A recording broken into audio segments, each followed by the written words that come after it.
Salam guys yang terkasih di dalam Tuhan Yesus Kristus. Salam jumpa kembali dengan sumber artikel Media Rohani Parakletos. Untuk pembacaan artikel Media Rohani saat ini dengan judul Hari Sabat Melampaui Ruang dan Waktu Part 2. Dalam dunia perjanjian lama, untuk mencari contoh tentang bagaimana oknum-oknum dalam mempergunakan hari Sabat untuk kepentingan diri sendiri sangat sulit. Tetapi di dalam dunia perjanjian baru, contohnya sangat jelas. 1. Ketika orang lumpuh disembuhkan, di situ ada beberapa ahli Taurat yang mengatakan ia menghujat Allah. Jawab Yesus, "Mengapa engkau memikirkan hal-hal yang jahat di dalam hatimu?" 2. Murid-murid Yesus memetik gandum pada hari Sabat. Orang Farisi berkata, "Lihatlah, murid-muridmu berbuat sesuatu yang tidak boleh dilakukan pada hari Sabat." Jawab Yesus kepada mereka, "Tidakkah kamu baca apa yang dilakukan Allah dan bagaimana mereka makan roti, sajian yang tidak boleh dimakan, baik olehnya maupun oleh mereka yang mengikutinya, kecuali oleh imam-imam? Atau tidakkah kamu membaca dalam kitab bahwa imam-imam melanggar hukum Sabat di bait Allah?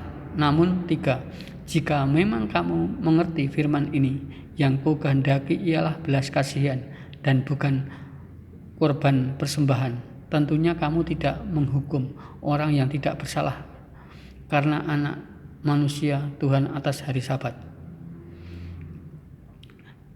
Di atas adalah contoh peristiwa yang memahami hukum Allah dan firman Tuhan hanya sepotong-sepotong, dan juga seseorang yang menggunakan ayat-ayat dalam firman Allah untuk memuliakan diri sendiri.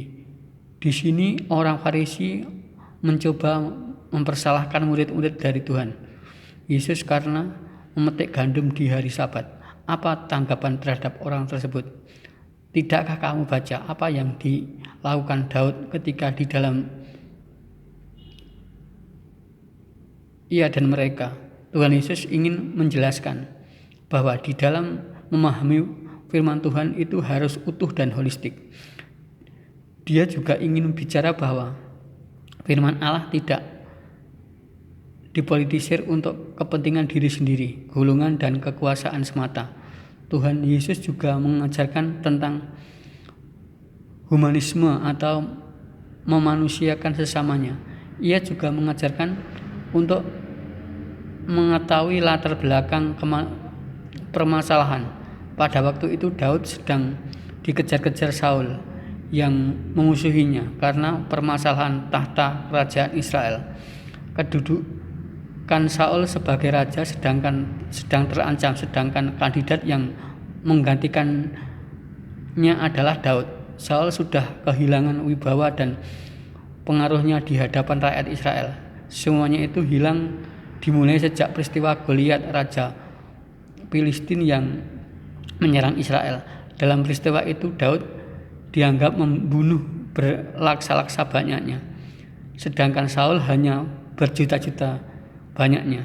Pasca peristiwa itu, eksistensi Daud semakin naik di mata bangsa Israel. Dimanapun ia berada selalu dielukan. Hal itu yang menjadikan Saul marah dan ingin membunuhnya. Peristiwa itu sedang dikejar-kejar oleh Saul dan pengikutnya. Sebagai seorang buronan, kerajaan tentunya tidak sempat mempersiapkan perbekalan selama dalam pelarian, atau karena Daud tidak sendirian, perbekalan yang dibawa sudah habis karena dia dan pengikutnya mengalami kelaparan. Sebagai pemimpin yang bertanggung jawab, dia mencari makanan yang dituju adalah tempat peribadatan bait suci untuk meminta roti yang sebenarnya menjadi haknya seorang imam.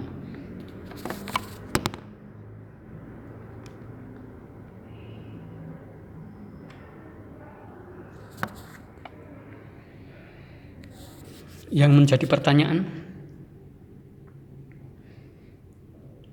apakah Daud dan pengikutnya harus dihukum karena dianggap melanggar ketetapan Allah? Yang ku kehendaki ialah belas kasihan dan bukan persembahan. Tentu kamu tidak akan menghukum orang yang tidak bersalah.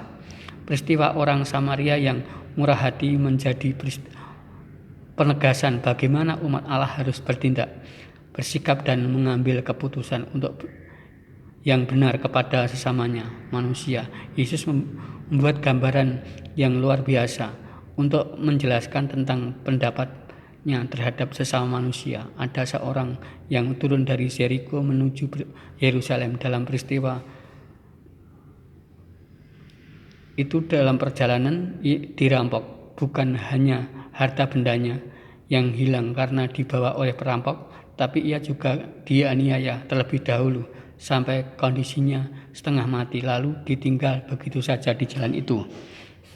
Kebetulan ada seorang imam yang melintas di situ, tetapi ia berlalu begitu saja tanpa memberikan pertolongan terlebih dahulu. Yang kedua, ada seorang Lewi juga melintas melalui jalan itu, namun ia juga sama dengan seorang imam yang hanya lewat begitu saja tanpa memberikan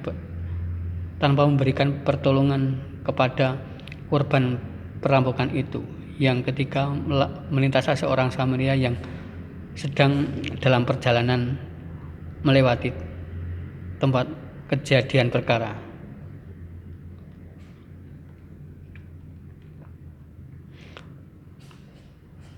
Satu perampokan, ketika dia melihat korban, tergeraklah hatinya dengan belas kasihan, lalu pergi kepadanya, lalu membalut lukanya. 2. Sesudah itu menyiraminya dengan minyak dan anggur. Kemudian 3. Mengangkatnya ke atas keledai tunggangannya. 4. Keesokan harinya ia menyerahkan 2 dinar kepada pemilik penginapan itu. Katanya, rapatlah dia, jika kamu belanjakan lebih dari itu, aku akan menggantinya waktu aku kembali.